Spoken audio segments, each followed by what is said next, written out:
All right, just a little bit about myself. Some of you may know me. I at one time worked for UW Extension. I retired about 3 years ago, and I'd been retired for 6-8 months, and it was a February day.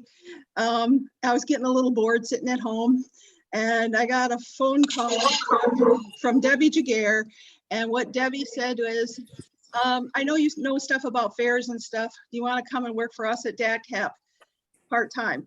Yeah, that would be good. What else were we working on? Well, some of the other things that we work on in our little section is ginseng. We do some things with market orders. We added Alice in Dairyland.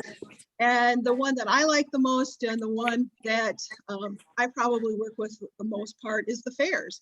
And part of the reason that I'm doing this training tonight is because I used to do it when I worked for UW Extension. I worked for almost 25 years as a 4-H agent in Richland County, and then I moved to the state level where I worked in 4-H youth development as the egg and animal science specialist. So that's how I got to do it, and that's how I got to know Debbie. So with that, I'm going to turn it over to Debbie for a couple of minutes so she can introduce herself. Yeah, I'm hearing some feedback or some other noise, so we might just need a double check that people know where to mute there. Yeah, I hear that too, Jody. So if you can, yeah, sounds like now it's gone. So Debbie, can you introduce yourself? Sure. Hi, everybody. I'm Debbie Judging. I work with Pam at the Department of Agriculture, Trade, and Consumer Protection. I am the program manager of market orders, ginseng, the fairs coordinator, and the Alice in Dairyland coordinator. So we do a lot of marketing and promotions in our area, and I'm very grateful that Pam is working with us here at the department. And thank you so much for participating in this judges training, the first of more to come annual trainings that we feel are necessary for new judges and refreshers for old judges. As we start getting some more things together, you know, other little tidbits and hints and helpful things that are more project specific, we've got those coming up as well. So again, just thank you so much for participating, and thanks Jody for helping her out. I'm on the road. You can see I got my seatbelt on, sitting in Culver's parking lot. I'm on my way home from an Alice in Dairyland event. So I'm in DeForest, so I didn't quite make it to Madison. I was trying to get to the office, didn't quite make it. So I'm gonna turn it back over to Pam, and I'm gonna listen in. But again, thanks so much. And we'll be sending you out a survey. So watch for your email in your inbox for a survey from us. Thanks. All right, thank you, Debbie. And Debbie brought up a point that I was going to also make earlier, is there's some people, I've been judged for over 30 some years. There's some other people on here that are doing this as a refresher and have been judging even longer than I have. So I think there's a lot of things to say good about if you have a comment as a judge or something that happened to you as a judge. I think we can all learn from those kinds of things. So make sure you interrupt me, or I'll stop at certain points and ask if there's questions, and we'll check Jody will say, hey Pam, I think we need to talk about this in the chat box or something. So feel free to do comments as well as questions. Okay. Now I'm trying to get my PowerPoint to go here. Okay. Tonight we're gonna kind of start the ins and outs of judging our county fairs. Some of these things that we're going to talk about tonight is what you need to know being a judge. And a big thing that I'm going to talk about is the difference between open class and junior class. And when we talk about junior class, with no surprise, I'm going to, and with being a person that used to work for Extension and 4-H youth development, I probably have a lot more in this PowerPoint than others would about how you work with kids and what you need to think about when you're doing things with kids and those kinds of things. But I think it's really worthwhile because even though our county fairs are a little bit different, they still are about education and educating our kids and everybody else that's working with it. So. The judging experience, that's a vital part of our fair educational process, especially for youth. But there's also open as well as an educational process, you know, and even us as judges, sometimes it can be educational. I know sometimes or lots of times I will judge things such as plant and soil science or flowers and houseplants. And you can imagine sometimes with like flowers, for instance, there's new varieties or new hybrids. Do I know what they are? No, well, it's a new one that just came out. So anyway, it's an educational process for all of us. And then it just, it's a way to support and reinforce the learning that happens during the project year for our youth organizations. It's also a way of them getting some recognition as well for what they've done in those projects.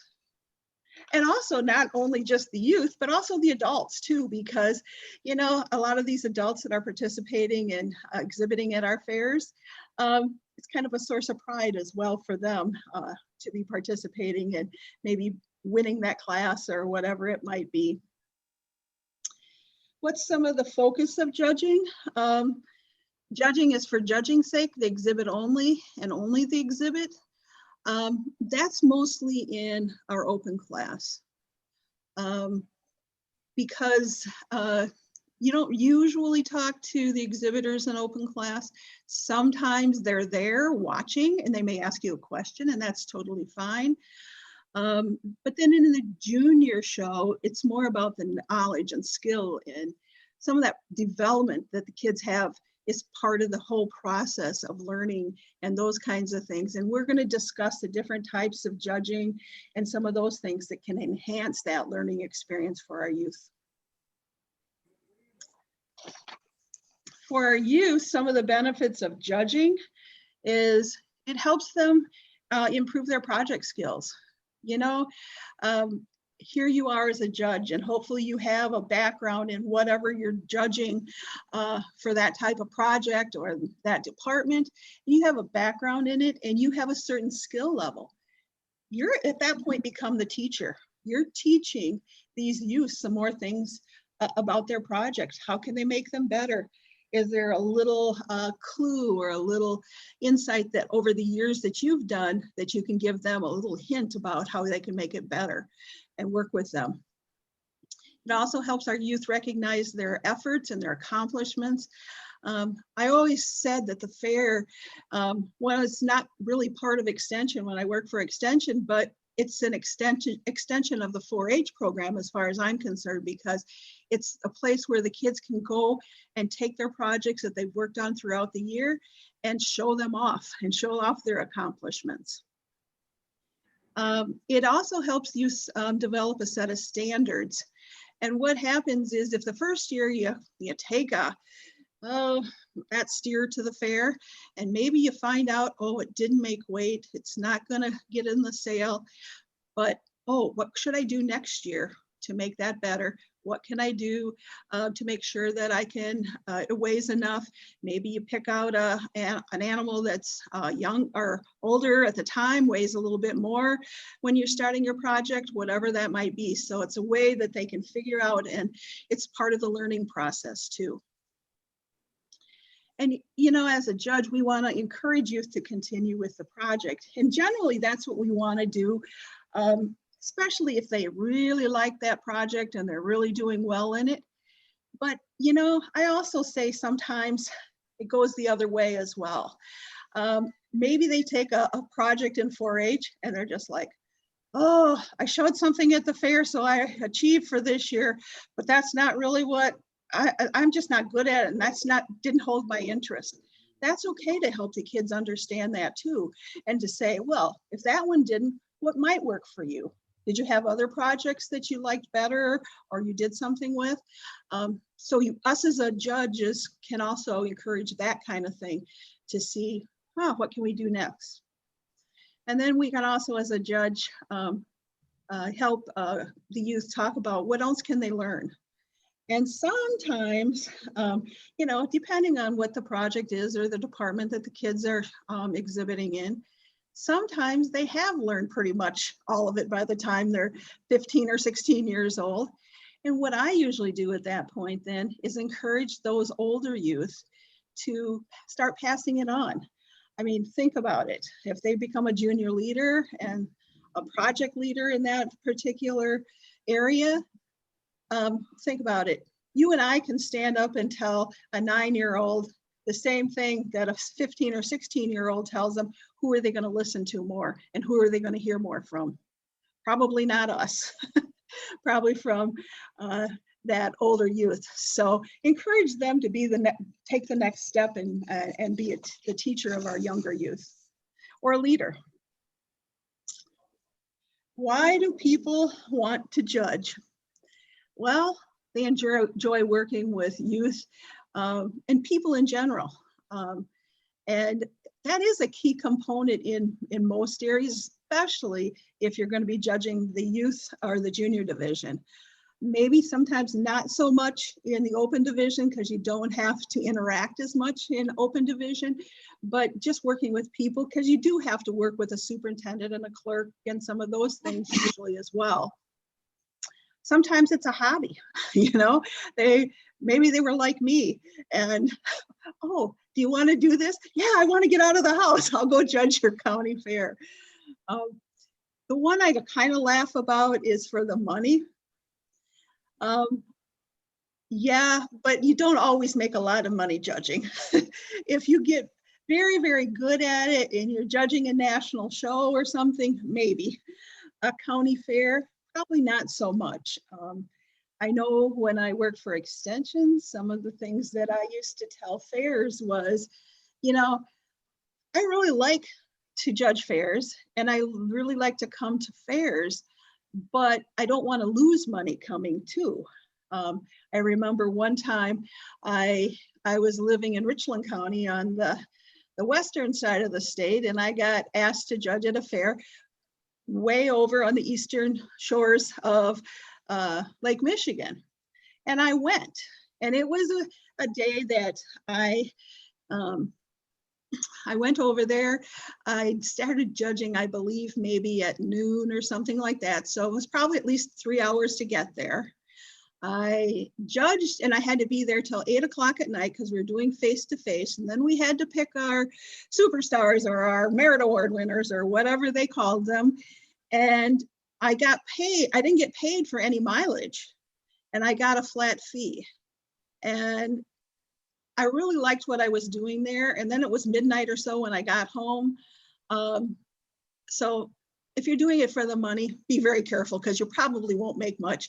Do it more for you to enjoy working with youth or people. Sometimes you like to give back to the fairs or youth programs.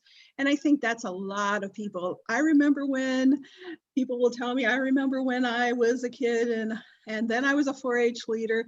And now my kids are out of 4-H or but I still want to be active. So this is a good way to still participate in fairs and still be a part of those youth programs. And sometimes it just fulfills a personal need. Sometimes people have a need to do something, and like I did, I had a need to do something after I'd been working in Extension for 30 plus years. It was just time to do something else. So what are the fairs looking for? Let me see. Well, they're actually looking for that person who likes to work with people or youth or both. And so they want to get someone that can do that, because even if you just do open class, lots of times you'll end up, people come up and ask you questions or something like that.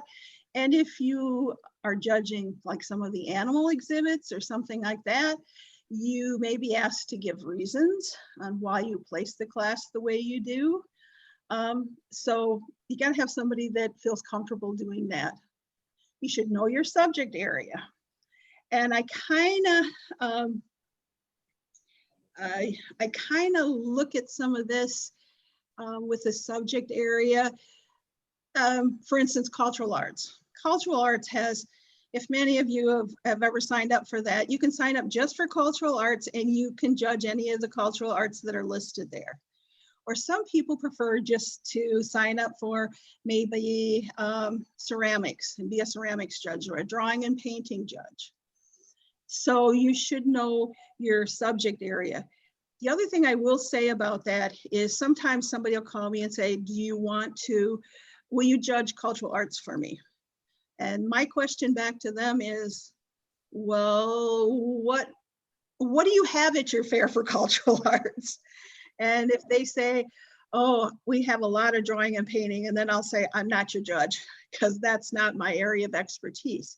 But if they say, maybe they have a whole lot of something that I feel comfortable, very comfortable doing, I will do that. And then they might say, we might have one or two drawing and painting. Well, I can probably help you out and finish that up.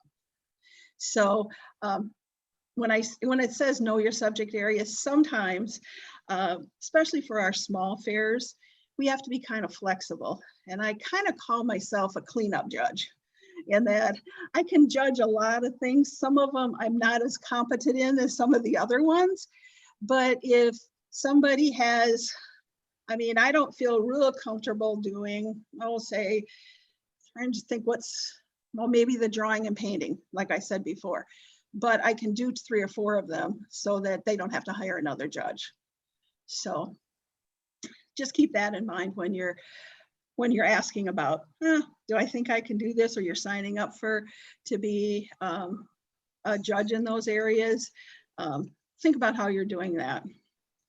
The other thing that goes along with that I might say right here, I might have it later on my PowerPoint, but I can't remember. So is, for instance, you get to a fair or they call and say, I need somebody to judge ceramics. And we usually only have 1 or 2 pieces, but I don't have that on my judge's card. But they also want me to come and do flowers and houseplants. And I'll say, okay, I can do that for you. Do I need to have it put on my card? No, you don't have to do that as long as you're a registered judge with the Department of Ag. You don't have to add that, but if you would like to add it, you can. So, or sometimes you get to a fair and a fair says, oh my gosh, we just, or I forgot to have somebody, I forgot to put it down for a judge to do health and political science. And generally that's a department, those departments don't have many things in it. And if you think you can do it, go ahead and do it for them. That's just fine. Fairs want you to be friendly, and I think that's pretty self-explanatory. Approachable, and I think everybody knows this, but the one way to be the most approachable is smile. If you're doing face-to-face judging and it's getting 5 o'clock and you've been there since 8, sometimes it's kind of hard to smile, but do your best to keep that going. Ethical. I want to talk about this one a little bit. You know, if you get called by Winnebago County Fair and they say, I would like you to come, and this happens a lot in our livestock or horse projects or something like that, would you come and judge for us? And especially if you're maybe a livestock producer and you sell animals for kids to use at their county fairs, and you know you've sold to a family at that county fair, just say to the person that calls you from that county fair, I can't accept that position. Maybe another year, keep me on the list, but I've sold animals to people in that county and it just wouldn't be fair. So make sure that you do that. The other thing that kind of goes along with that, with ethical, I know sometimes something happens, but generally you may be on your fair board. in a county, but you also are a fair judge. Do not judge in your own county because you know too many people. And especially don't judge the area that you're a superintendent in or something like that. Now, while I say you shouldn't do that, we know every once in a while something happens. For instance, you have the dog, maybe it's even an off-fair date, and the dog show is coming up, and oh my gosh, the judge just canceled, and I can't find another one. Can my leader do that? Yes, but don't make it a habit. You know, sometimes we need to have an emergency and we need to deal with something like that. So if you lose them at the last minute, you know, do that. Be dependable. You know, be there on time, do those kinds of things. One of the things that we've kind of been talking about lately too, with now almost everybody has a cell phone. Make sure the fair, or you have something from the fair on how to contact that fair the day of judging, because sometimes it may not be the same phone number as before, but say, I remember, I'll give you a little story that happened when I was working in 4-H youth development. It was the fair marathon, what's the name of that one? In Marathon County, the fair up there. The 4-H agent gives me a call and she says, "Pam, is your brother coming to judge?" And I'm like, "Well, I don't know." "What do you mean?" "Well, he's not here yet and stuff." And I said, "Oh, well, I got a cell phone number. I'll give him a call and I'll call you back. And I call you back on this number." Yeah. So I called him and he goes, "I'm stuck in traffic, but I didn't have a number to call them to say I'm on my way. I just can't get there." So I called them back and said, "Hey, you know, he's coming. He's stuck in traffic."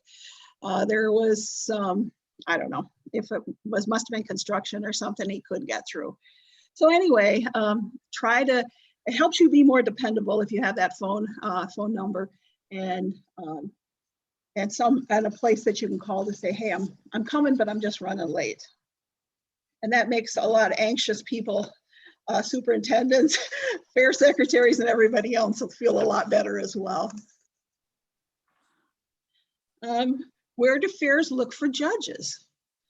Well, Wisconsin Department of Ag, Trade, and Consumer Protection has a list. And you have to be on that list to be able to judge at a county fair if the county fair wants to collect premiums or state aid on those premiums from the state. So you need to be on there. You need to be licensed by July 1st of the fair year. So you got another month or so to get licensed if you aren't licensed and be able to judge at a fair this year. A couple other things, we did a fair judges update in the fall of 2019, and we got a lot of people updating their stuff, or some of them didn't get the letter because the address we had on file was probably 20 years old and it just didn't work. So with the fair judges update, we're able to do that. But if you move, or if you have a new phone number or new email, something like that, let us know. Either you can send it to me, email it to me, or Debbie Jagger, and we'll get you updated, because we want to make sure that our records are as current as possible. That's the other thing. If you were a judge and you didn't send back your update, we did check you off as unlicensed at the moment. But if you did that, you get a phone call from a fair and they say, "But you're not on the judges list," you might say, "Oh, maybe I didn't fill out my update." And so then contact us and give us your current information and all that stuff. We'll update you and reinstate you. Now, I know there's a few of you that are on tonight that, in fact, I think I did your judges license today and put them in the mail. So if that's the case, you'll be getting that. But if you move or do something, do that, let us know and we'll get you back. The other thing is, if there's anybody on here that's got I believe it's an FJ, anyway, your thing now should only be a number. So if you've got an old card, let us know and we'll print you a new license and keep our records up to date. Some of the fairs do by word of mouth, you know, or neighboring fairs. Hey, the county next door, we can't find a judge to do our home furnishings. Have you got anybody? Oh yeah, we got somebody that we've used before and they're really good. Or it might go the other way too sometimes, that word of mouth, you know. You want to impress the fairs as well if you want to continue judging, because they might say, oh yeah, I had this one last year, but I'll never do it again. I know some people have said to us, why can't DATCAP keep a record of like how the judges are? We're questioning that. We're not sure about privacy laws at this point, but anyway, that's as of now, we do not have one. Contacts from other judges. Sometimes other judges, you know, maybe I'll get a phone call from Lodi Fair and they'll say, you've judged here before, can you come and judge? Oh, no, can't do it. I've already got another commitment or something else. But you can say, oh, but I know this person also judges these departments. You might want to try them. So the other thing that sometimes happen with the contacts from judges, and I've had this happen a couple years ago, I was supposed to judge at Iowa County Fair, and that's a Labor Day weekend fair. Well, and I accepted it probably way back in January, February. And then I had the opportunity because the Wisconsin Badger football team was playing in Florida. My son lived in Florida and we were able to get tickets for the game. So I chose to go to Florida and do that. So I called the fair as soon as I knew that I was not going to be able to do that. I gave them some suggestions of other judges that might be able to judge. Or the other thing that I've done sometimes in the past, if I all of a sudden find myself that I can't fulfill that commitment, I will maybe call another judge that I know and say, hey, I can't do this. Can you possibly step in for me? And then I can call the fair and say, hey, here's, I can't do it, but here's another judge that says they will. So just be cognizant of that. Pam, before you go too much farther, okay.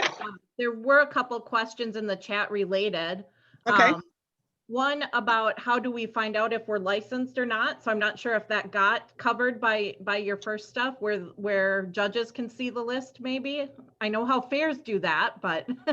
Yes, fairs can see the list. However, other people cannot anymore.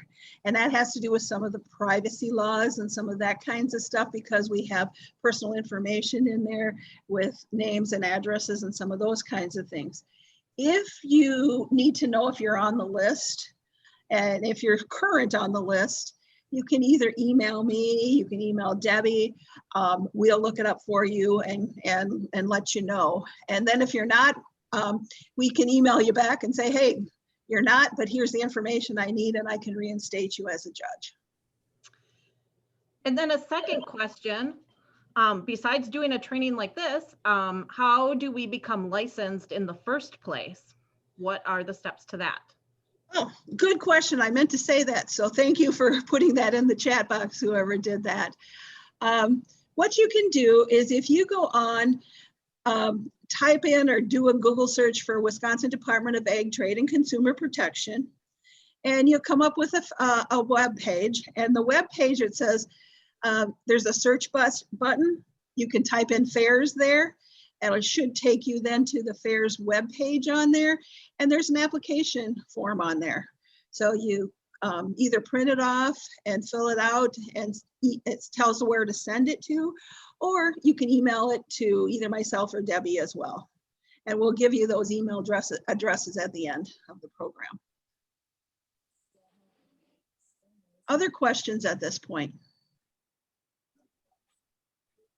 either in the chat box, or if people have a question, you can unmute and go ahead and ask it.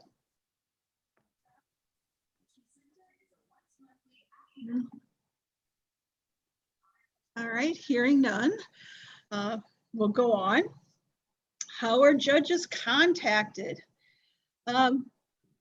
It says letter, email, phone calls, and earlier the better. Usually, at least the ones that I judge, usually get the phone call first. In fact, I just got one over the weekend, and we all know what it's like when you get a phone call and you're not sure about whether you want to answer it or not because you don't recognize the number. And so I didn't answer. They left me an email. It was to judge at a county fair. And I called them back today and said, depends which day it is. And it was one that I was free, so I can, and they called me back tonight, and just before we started the training here. And so I'm going to judge at that county fair. So usually it comes from a phone call. Sometimes there's emails, probably not as many times as a phone call. Lots of times maybe there's a follow-up email with something. And the letter one, it used to be before we had email, or we had, was harder to get phone calls through and that kind of stuff. You get a letter from a fair, do you want to judge? Well, then you have to either send it back or you do this and all that kind of stuff. So most of the time the letter comes after the phone call, and you say, yep, I can judge it, I'll put it on my calendar, and then they'll send you a contract, and we're going to talk about the contracts a little bit later and what's in them and those kinds of things. Where I say the earlier the better. This is kind of for some of the fairs. Like I said, for this fair that contacted me over the weekend was Iowa County, and I've judged at Iowa County for lots of times. But I also am judging at Walworth County, and Lodi moved their fair to Labor Day weekend, so they asked me to judge there. Well, it so happens now I judge at Walworth on Wednesday, Thursday at Iowa County, and Friday at Lodi Fair. So when I say earlier the better, hope your fair get to be the one that's that first. And sometimes too, you as a judge, you know, get that on your calendar, and then when the next fair calls, you can say, oh, sorry. Or the other thing is too, for you, like I said, sometimes it's really early and you have to change. That's okay, but do it in a proper way. Okay. Some of the, yep. Go ahead. We just had another question in the chat about the name of the website. So I did put the link to the DATCAP Fairs and Shows website right into the chat. So hopefully that answered the question for folks. Perfect. Thank you, Jody. See, I needed you to do all this kind of stuff for me. It always takes two, no matter what your skill level at it is. Well, that's what my daughter that works for Extension said too. So, well, good. Thank you. I appreciate that. Some of the things that are in the contract, it should be the name of the fair, the location, the phone number. And the location is very important because working for Extension, I always thought the fairgrounds were probably in the same city where the Extension office is. Well, that's not the case in a lot of places. I remember one time my daughter was judging demonstrations or something, I believe it was for Marquette County. And she calls me and she says, Mom, I'm on the road and I can't find the fairgrounds. What city is it in? Well, it's not in the same one that the Extension office is in, and I told her the wrong place. So make sure you know the location and check that out, because don't make assumptions. I know my daughter's the 4-H agent in Buffalo County. Well, their offices are in Alma. The fairgrounds are in Mondovi, way on the other side of the county. So just make sure you check out the location, and if it's not on there and you question it, we have a lot more fairs now that have websites, so you can usually go to that now too and check it out where the fairgrounds are. But in the past, when a lot of fairs did not have websites, you needed that very much. The phone, I think we talked about that a little bit before. Also a phone number for the day that the fair is going on. You need, usually the date of the judging is on there and the time of the judging, which are pretty self-explanatory. And what will you be judging? Because sometimes you'll get that phone call and you're like, okay, I think they said this, this, and this. But when that contract comes, look at it and make sure that you're signing up for what they think you're signing up for, and that you feel comfortable doing that. I got to a fair one time and I actually took my contract with me, which is not a bad idea, because sometimes you can look in there if you need a location or look at the departments, because usually when they send you the contract, they also send you a copy of the fair book pages on the different departments that you're judging and those kinds of things. So there's some good information in there that you can use as well. So I would suggest taking that with you. If you get that contract and there's something in there that you're judging that you don't feel comfortable with, you know, just go ahead and make that call, give them a call and say, hey, maybe it's one of those departments where there's only 2 or 3 projects or 2 or 3 exhibits most of the time, then maybe you'll want to accept it. But anyway, do that. Usually the pay rates, there's different ways that fairs pay judges, and we'll go over that a little bit later. If there's some expectations, you know, those should be in there. Maybe the expectation is that you will come and stay all day, and because you're going to do face-to-face. So it's good to know that if there's a starting time and an ending time, not just the time that you're supposed to be there to start. The other thing with the judging time is be there a little bit early if you can, because and check your contract and say, most of them say, oh, go to the fair secretary's office first, and they will show you to where you're going to start judging. Or some of them may say, if you're judging the flowers department, you can show up and talk with the superintendent of the flowers department. So kind of figure out where you're supposed to be at that time when you're supposed to get there and start judging. And the last one here is response deadline. Most contracts will say you need to send the contract back by such and such a day and stuff. If something happens, you're like me, sometimes it gets buried under something from other parts of mail or something, and you, oh my gosh, I forgot that I'm going to be late. Just give them a call and say, yeah, I'm judging. Just put the contract in the mail, or I'm going to put it in tomorrow, or whatever that might be. Hey, Pam. Mm-hmm. Go ahead. It's Debbie. I wanted just to mention something when you were talking about contracts. Okay. Just to be sure, on the day that you're supposed to arrive, we have lots of fairs that do pre-fair judging. So if you always know the dates of Walworth County Fair, and they ask you to come 3 days before the typical start of the fair, just be careful of that and make sure you know exactly what day you're supposed to arrive. We've had judges that have showed up a day late because they weren't paying attention. Yeah, and that puts the fair in a panic too. So any other questions at this point before we go on?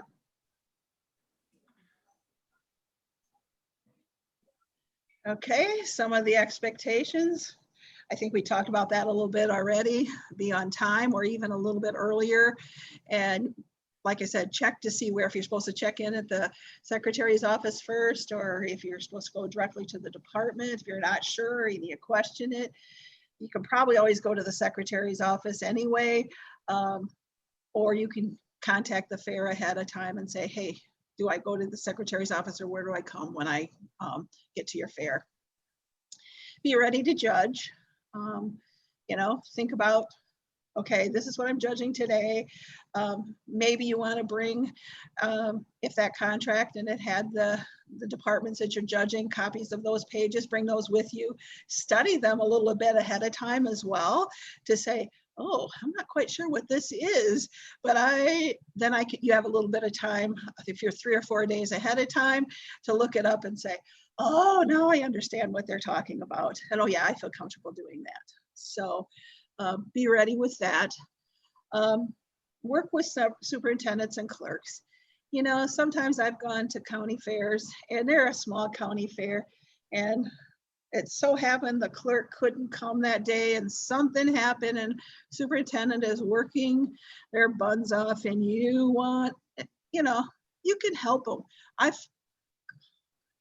stapled on ribbons. You know, it makes people feel good.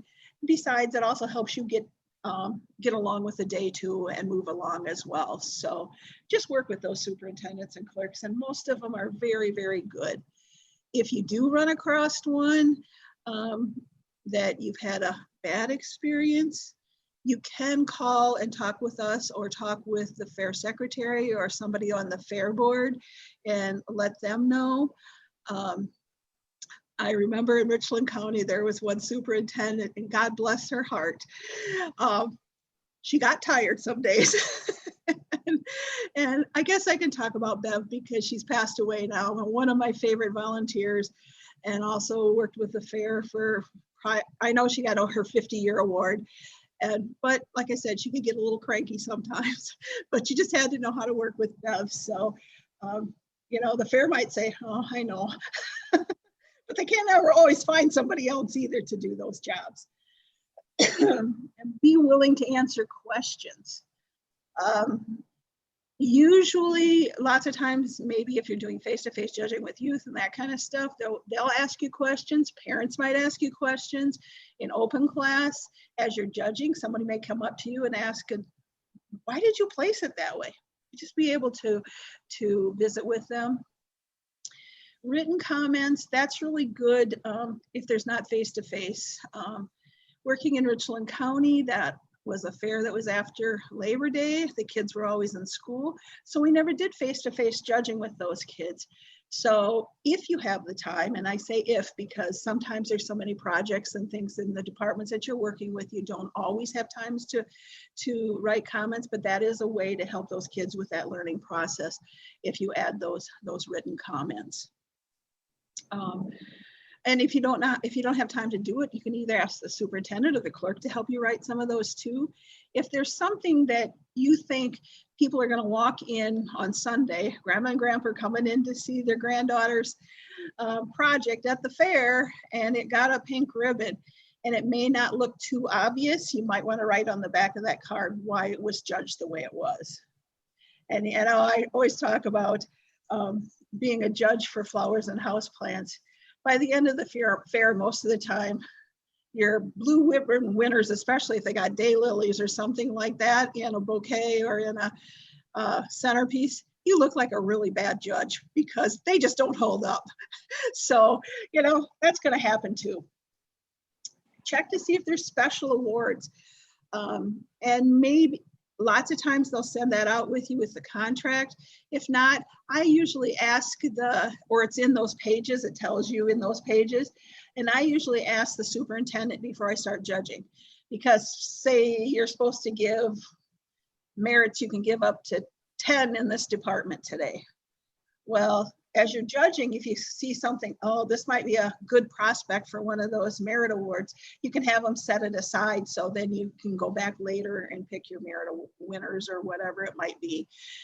Some other ones have different special awards, you know, but ask about them. Some of the things at the end of the day, and sometimes fairs forget this, or the superintendent you're working with may have this paperwork, such as affidavits. Make sure you sign them for each department, or you can have one affidavit and say, I'm judging 4 different departments. They can put that all in one and just have me sign that one for all of them. And the judge will put on their judge's license number as well. Sometimes fairs already have that filled out because they are able to get into that SharePoint site and find what your judge's number is and that kind of stuff. But also some fairs may have other paperwork.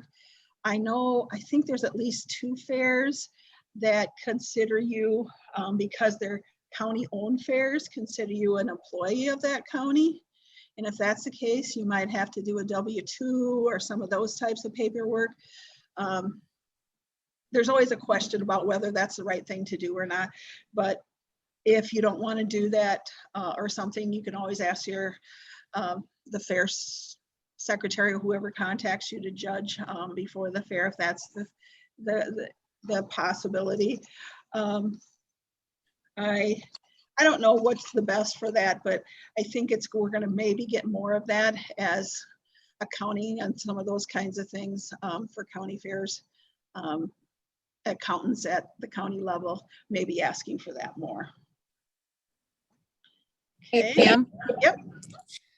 That's a couple things I just wanted to mention is that don't be afraid to make your comments. Really, do not be afraid. You know, a lot of things in judging is objective, right? But a lot of it is subjective, right? What looks good to me today maybe doesn't look good to you. Like if you're in home furnishings or some, you know, my eye catches those colors, but you think they look horrible, you know, or whatever, right? So don't be afraid to give your comments, and what you judge and what your placing is what stays. So, I mean, you are the authority there, and you know, that's your opinion and that's the way it's going to be. So don't be afraid to give comments. And then the other thing too, if they don't ask you to sign an affidavit, because sometimes things just get overlooked or you slipped out before they came, try to remember that you do have to sign that.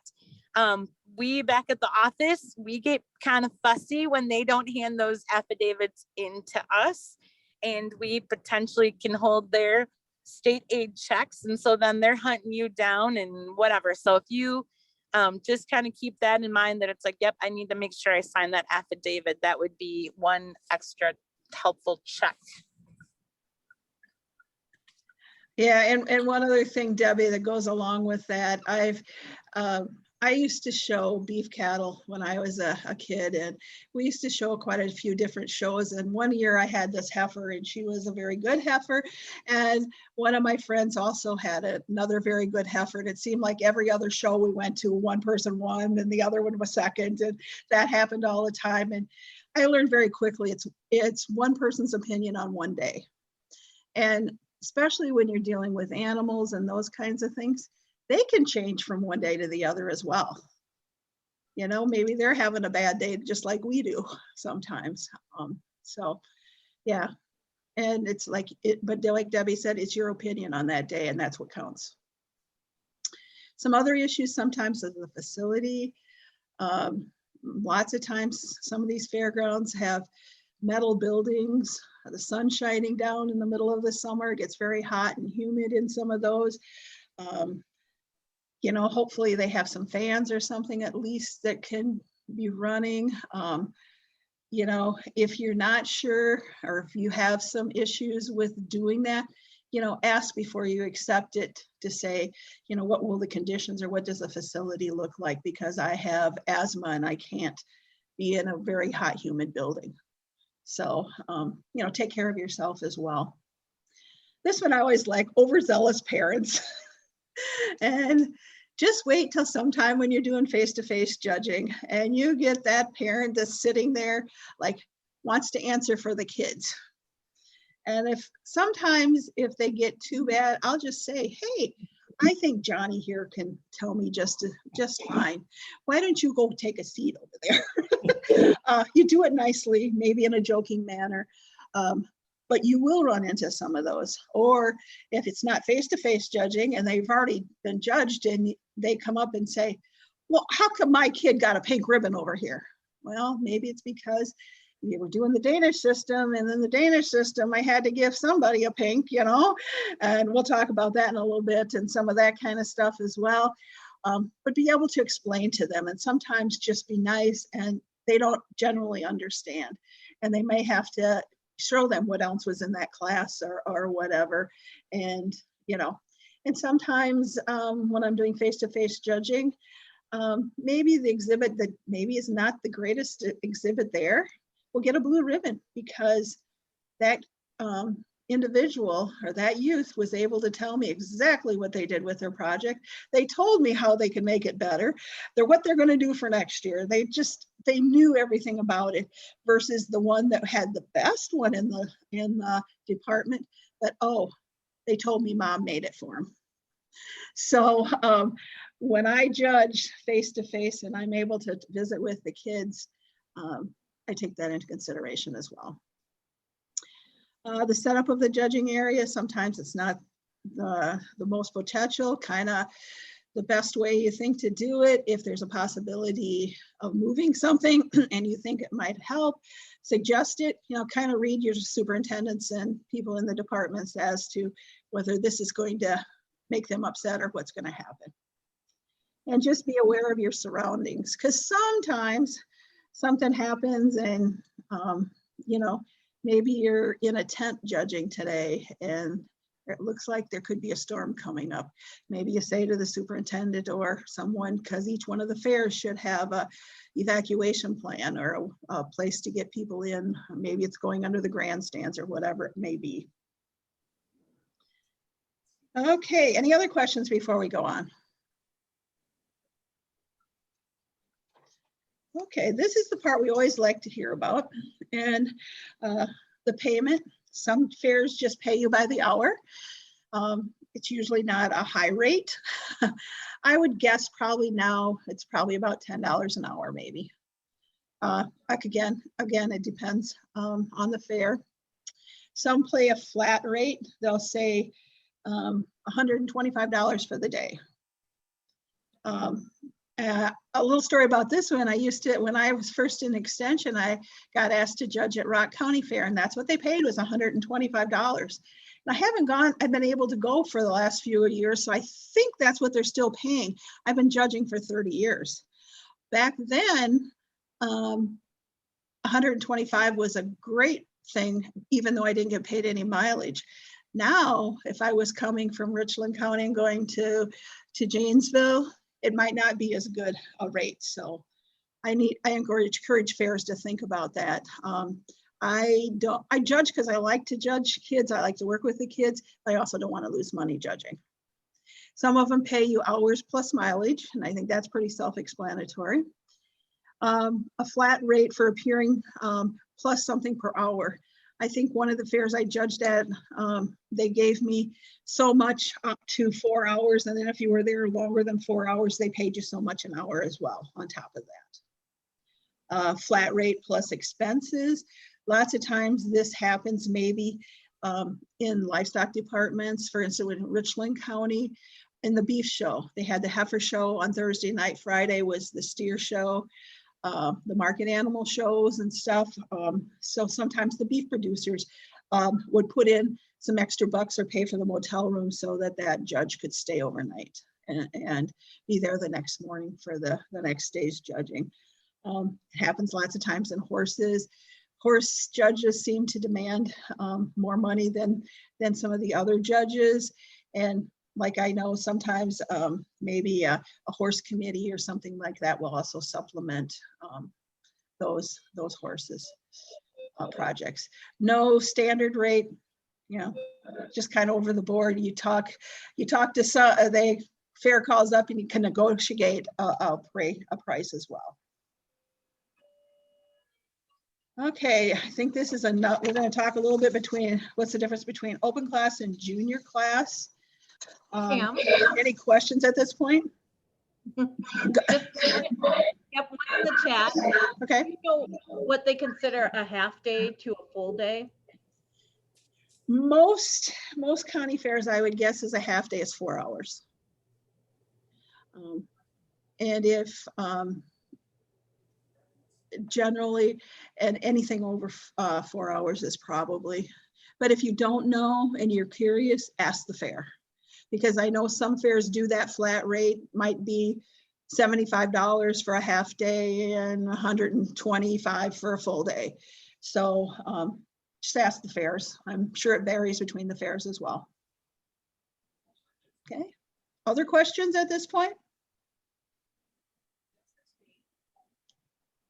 Okay, the purpose for our open class is to exhibit their talents and what project or what if their departments they're exhibiting in. They're probably right on top of it. And so it's to show off what those open class people are doing. They compete against others with the same talents. They're all considered on the same level at that point.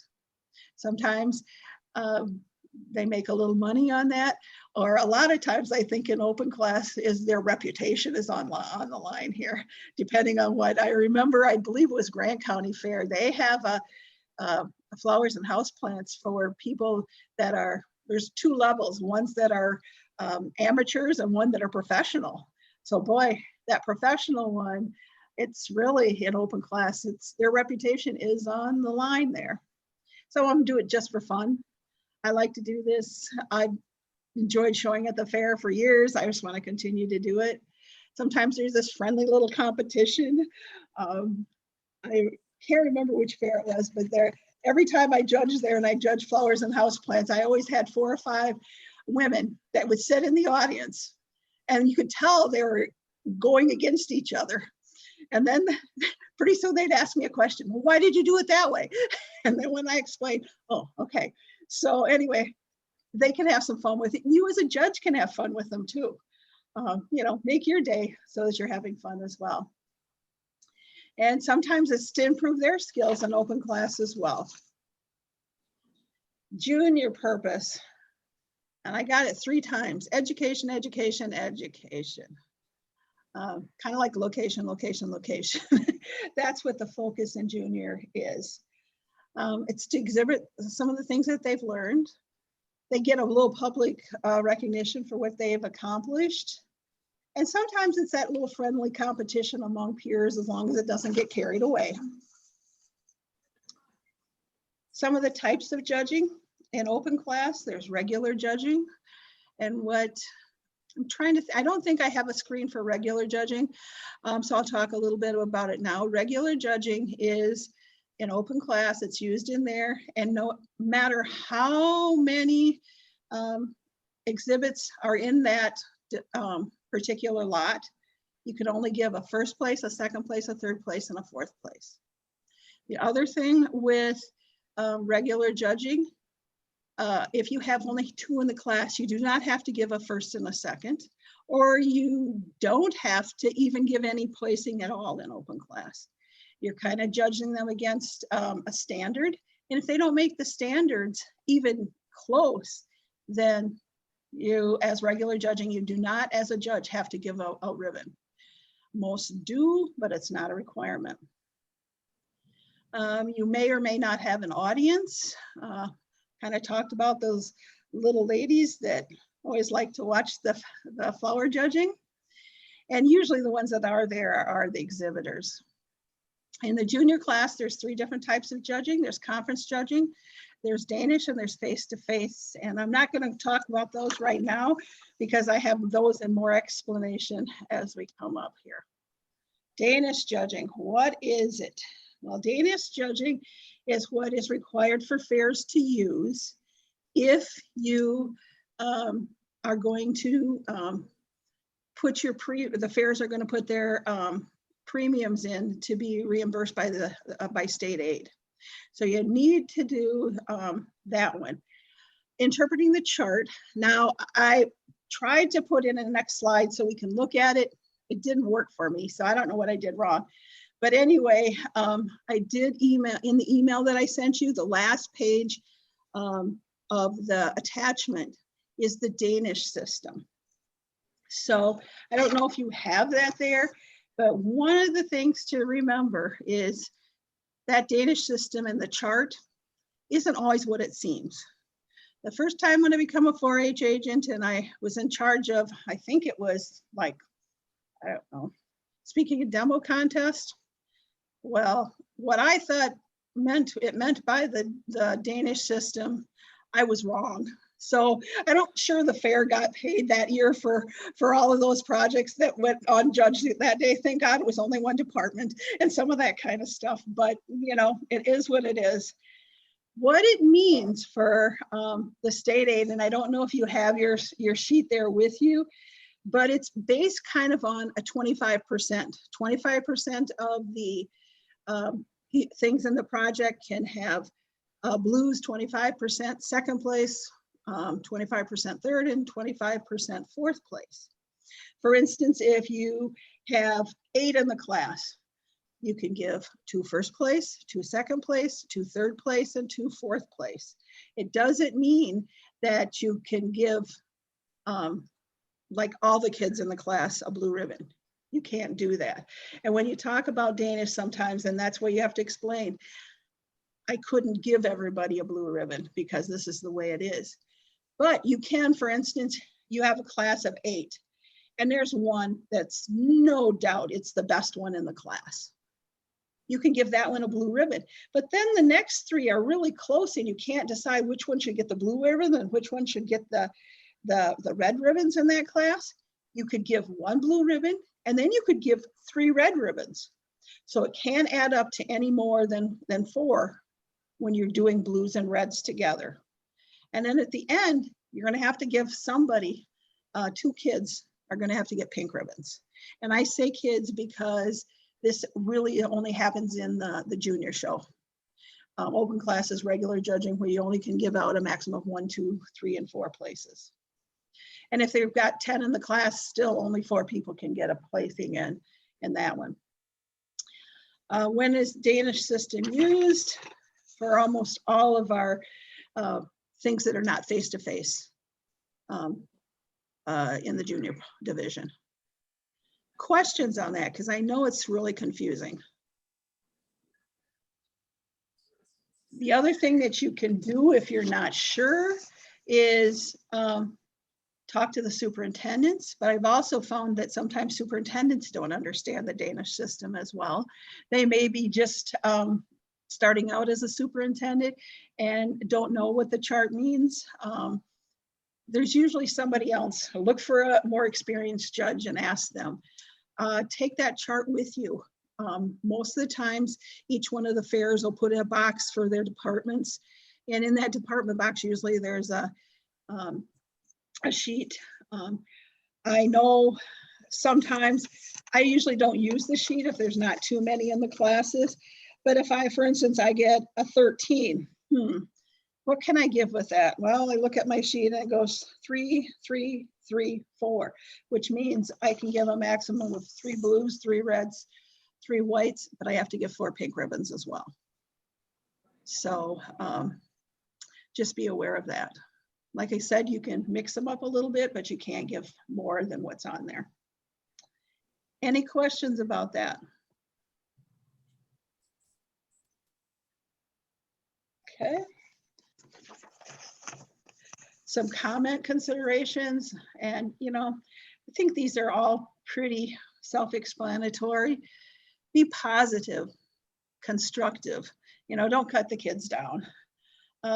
Be non-judgmental, because maybe the kid that learned the most was the one that had the worst project there. Be encouraging, and make sure that you're talking age appropriate, especially if you have those youth in front of you. You can tell if they're a younger member and maybe getting judged against an older youth. Ask appropriate questions and give appropriate comments for their age group.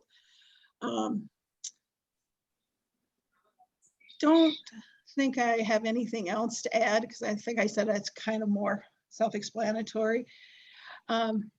For adults, when you're giving comments, you can be more direct, because they're really there about their exhibit. It's not about building self-esteem with the kids or any of those kinds of things that we do in the junior. It's more direct. It can be constructive. And I think we go back to, it's your opinion on one day. So they may disagree with you. And that happens a lot in cultural arts and stuff, because what I like in maybe drawing and painting isn't what somebody else likes. What catches my eye may not catch somebody else's eye. Be more factually based.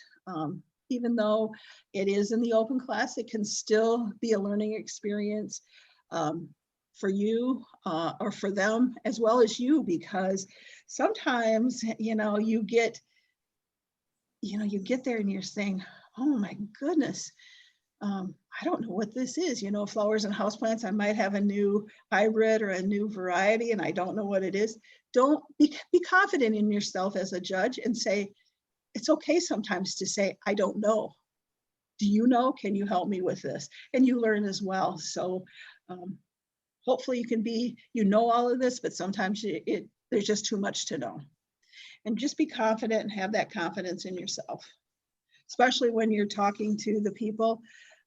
If something happens, you get to a fair and you just like, you felt uncomfortable during the judging or something like that. Well, if they ask you back next year, you do have the option of saying no. So, let me see, I think group or conference judging.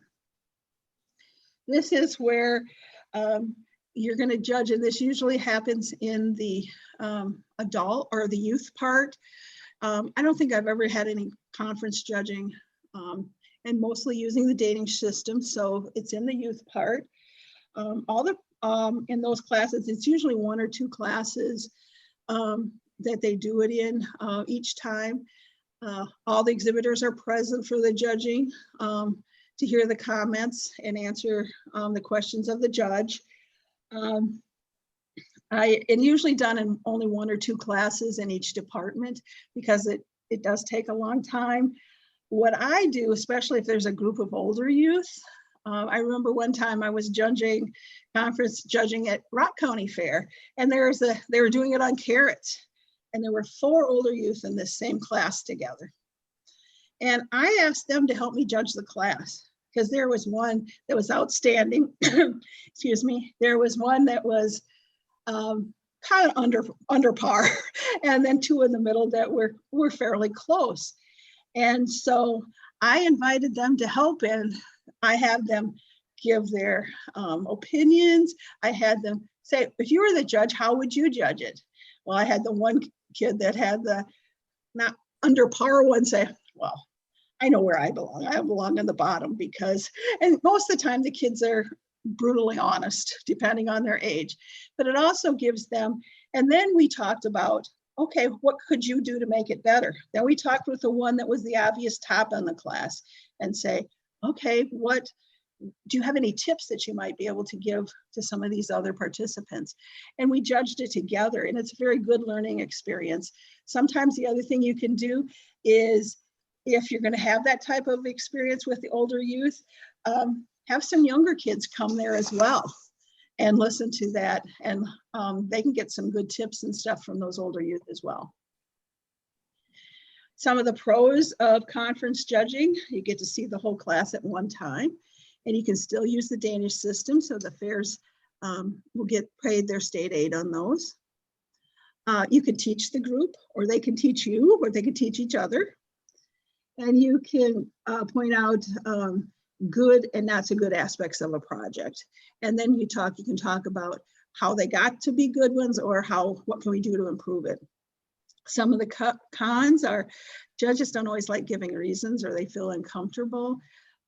If you're going to have to do conference judging, you're probably going to have to talk with the youth and talk and give some of the reasons why you placed them the way you do. If you don't feel comfortable with that, maybe you don't want to accept that one. You don't learn as much as a judge about the individual exhibitors. For fairs, it's very hard to schedule these for many projects because most of the times there's lots of judging going on all at the same time. So they might be some of the kids may be at the other end of the fairgrounds getting their sheep judged, and they might be getting their sheep judged, and they're supposed to be up judging their carrots too. So that's a little bit hard sometimes. And sometimes not all exhibitors are present to do that. And you'll have to talk with the fairs as to what you do with conference judging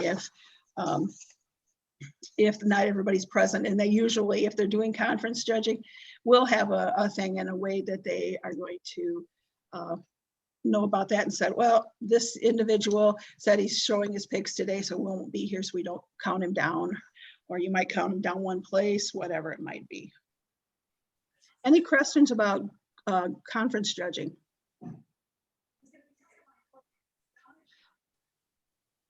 Okay. Melinda just thanked you for the story on conference judging. She said that was a good one. Thanks for the idea for conference judging for kids. So Good. And like, again, I invite anybody else that's been judging for a while. And if you have a story like that or an idea, please feel free to pipe in and tell us that as well. Face-to-face judging. Each individual brings their exhibits to the judge, and you talk with those youth on a one-to-one basis. It's kind of a semi-private discussion, and you evaluate their work and you place them on an individual basis, comparing them to a standard. I think I talked about this before. If there's an individual that comes to me and maybe it's not the best project in the world, but they know they did it, they know what they're going to do better next time, on and on, I may judge and give them a better placing than somebody that comes and said, Mom and Dad made it for me. Some of the pros for face-to-face judging. You get to meet and learn about those exhibitors, and that's always fun, especially if you're a people person. You find out what they know, and that's where it comes in, where you can say, oh, especially when you're judging younger kids, lots of times they'll say, oh, I didn't do it. Or they'll say, well, this, and then sometimes you can't shut them up because they're so excited about it. So how much help did they have with the project? You know, you can ask some of those things. You get to know that kind of thing. What kind of resources did they use? Maybe they were very creative in how they learned how to do this project. You judge against the standard. It's easy to schedule a block of time. And what it means is, what they'll say is, we're judging from 4 o'clock on Thursday afternoon till 6 o'clock at night for the cultural arts department. And they may, if it's a bigger fair, probably have 3 or 4 judges judging cultural arts. You come in between that block of time when you're not busy doing something else, you bring your projects, you get them judged, and then they stay for the rest of the fair. It's high educational impact with the experiential learning cycle. You can ask them why they chose this project, what were some of the challenges, how did they feel about their accomplishments. Those are just some of the things you can talk to them about. Some of the cons are that Danish system lots of times goes out the window because you usually give a lot more blues and reds in those, because you don't know how many's in that class really. It does take more time, and usually you have to have more judges to get through it. It takes more energy, and a lot more energy usually on the judges. You know, you're talking to each one of these individuals as they come up, and all of a sudden you're like, did I ask this one that? Or was that the last one I asked that question to? So sometimes by the end of the day, it can be exhausting. It takes some organization to get it done, and that's mostly on the fair's part. And sometimes you get those impatient parents, you know, what they're standing in line, finally it's their turn, and then they just want to get going, or they got someplace else to be. So it's one of those things you just have to deal with. All right. Some of the impacts, some of the underlying judging process of potential to powerful interaction. These interactions, the adult youth partnerships, are being able to talk. It gives the kids a sense of safety and structure, as long as you're a good judge and you make them feel comfortable when they're in front of you. Lots of times there's a sense of pride and accountability that comes with mastering a different type of skill. I didn't think I could ever do that, but I'm doing it now. It encouraged those that have mastered the skills and turning it into meaningful contributions. You know, sometimes I say to older youth, you know, by the time they're 15, 16, they probably already mastered some of the things in some of those projects. Have them become a youth leader, or have them teach, do some of those kinds of things, find another way that they can contribute. And it just helps with their sense of self-worth. depending on the youth's sense of belonging, it deepens their sense of belonging. They feel a part of a group usually, because most of the kids that are exhibiting at our county fairs are part of a youth group, so that gives them a sense of belonging to that group. It gives them a capacity to enjoy something throughout their life. You know, I learned to crochet when I was in 4-H, and I still do it, and I still enjoy it. And you can also know what success is, and also sometimes not so successful. It works both ways. And they can do something in their communities or be a part of their community. Maybe it's a hobby for them later on in life. Maybe it's something that it's a vocation that they might do. Or maybe some of these kids, to further their thing, maybe they're really good at doing plants, and they make plants, things for the planters for the county park or for the community park. Maybe they really like small pets. To have the kids take them to a nursing home. Give them that idea of taking it to a nursing home, because those older people at the nursing home will really enjoy it, as well as the kids will be able to further their things by teaching them other people about what they're doing in their projects. And this is one of the ones that my old extension 4-H youth development stuff comes through. The goal is producing blue ribbon kids. You know, in open class, it might be blue ribbon exhibits, but I always say it's developing blue ribbon youth. And if you win that trophy or you win that blue ribbon, it's just a bonus. If you've learned something as a youth, you've taught those kids something while you're judging them, and you're making them feel good and doing something that will help those kids in their future, that's what it's all about. So, like I said, I have to always put my hat on when it comes to this slide, because that's what I know. And that's how I feel. So where do we go from here? And I think we're getting close to our ending time, but we'll have a chance for some questions in a few minutes. We're going to hopefully get this recorded, and hopefully I can figure out how to put the link up. If not, I will send out the PowerPoint to everyone. And then you can always call me or Debbie, or email us if you have questions. If you haven't updated your judge's card, do so. And I think we talked about, you know, sending us an email or going on that website, and you can print that same judge's application on if you're going to be a new judge. You go on that same website, and on that application, there's one part where it says I'm a new judge, or there's another place where I can't exactly remember the words, but it's something to do just updating my information or something like that, or adding new departments or something like that. You have to get licensed before July 1st, because that's the deadline to be able to be a judge for this year's fairs. If you have other questions or comments, you know, feel free to contact us. We're looking at future trainings. We're considering possibly doing trainings in the fall, one in the fall and one in the spring. Next year for the spring one, we'll probably try to do it like at least in March, because then if there's people that are getting their cards and some of that kind of stuff, we'll know ahead of time. And we'll try to get those scheduled sooner than we did this time.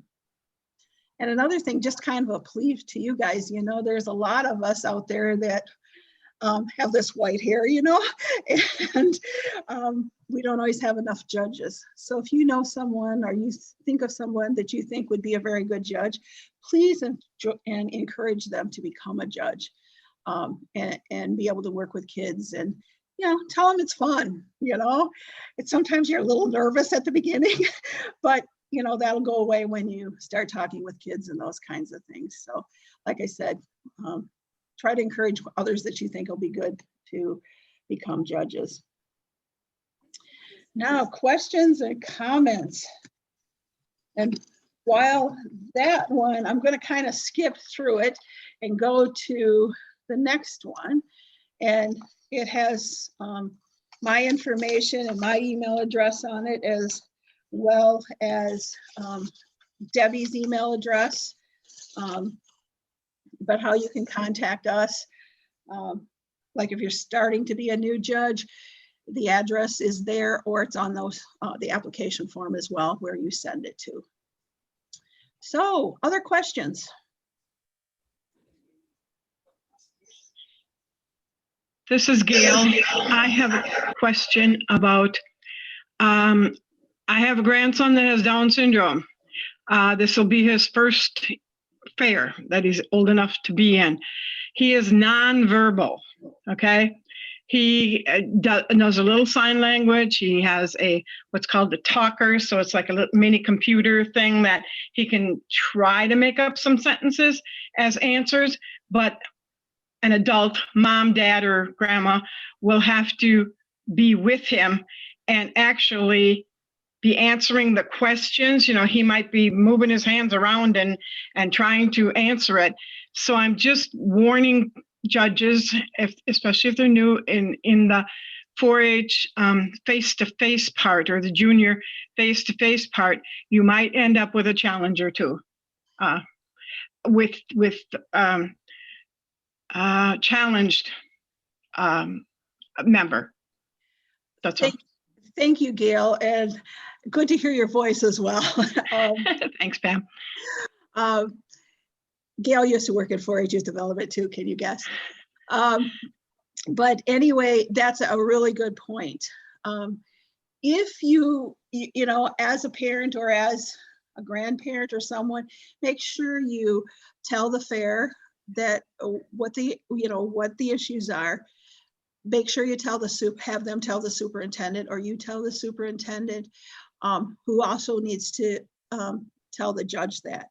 Now, if you're not feeling comfortable doing that as a judge, if it's in a place where there might be a face-to-face where there's more than one judge, you might want to, if you're a superintendent, or you might want to kind of pull those judges together early on and say, hey, we have this individual who would feel comfortable interacting with him.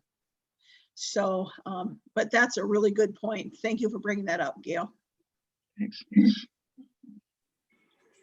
Other questions or comments? I like comments like that as well.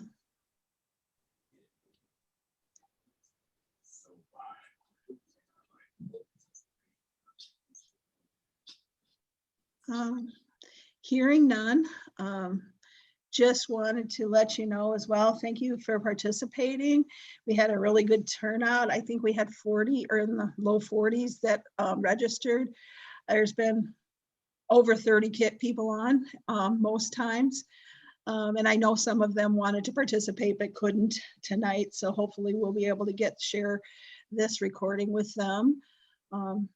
Encourage other people to become judges, and thank you so much for you being a judge and being willing to do that.